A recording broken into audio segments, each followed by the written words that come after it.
25 miles off the North Carolina coast, is in 1953 was named the country's first national seashore. But there's one landmark here that speaks to a darker period. Limbs. And carved into the trunk are 4 letters: C, O, R, and A. This mass of tang marks have adorned the trunk of this mysterious oak for as long as locals can remember. Here on the island, people take this tree very seriously. The legend begins in the early 1700s in Brigands Bay, a remote fishing village on Hatteras Island of food. There was no fish, no oysters, no crabs, and no one seemed to know why this was happening. But the island... It's the body of one of the young fishermen in the village, and right on his hairline were the numbers 666, which is the biblical clue in the sand. They look and see a woman's small, dainty footprints leading away from the body into the woods. The residents of Blood, who comes from Salem, Massachusetts, believes this is the work of a witch. Being a native of shortage of food, and he swears to track her down. He considers it his duty to come to the defense of these local villagers. Her name is Cora.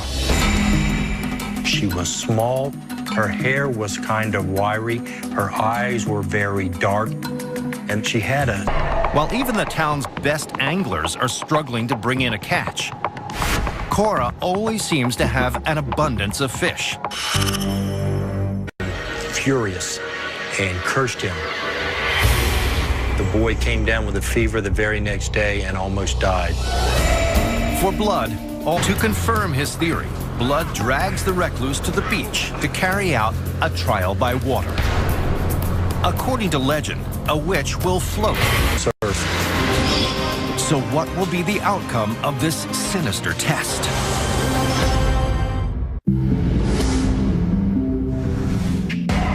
To prove it, Blood condemns Cora to a trial by water and throws her into the ocean. So what will be the outcome of this sinister test? And she floated.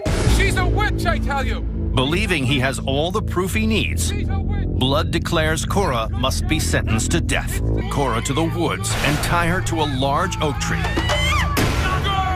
This woman is a witch! Which they then set on fire. Lightning strike comes out of the heavens, out of nowhere, striking the trunk of the tree. When the smoke clears, Cora is never seen again. The famine plaguing the town also mysteriously ends. Over the next 3 of Cora's vengeance continues.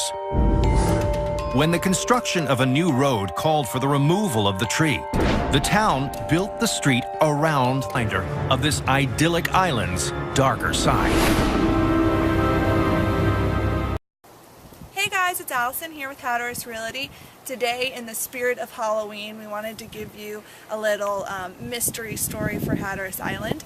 If any of you know where Brigands Bay is in Frisco, there is the story of the Cora tree. So we decided to come out and see it for ourselves. So here we are standing in front of it. It's kind of creepy. You can see the Cora sketched in there in the tree. And they actually built the street around the tree because it's, well, haunted, supposedly. So, happy Halloween, everybody. I hope you enjoy.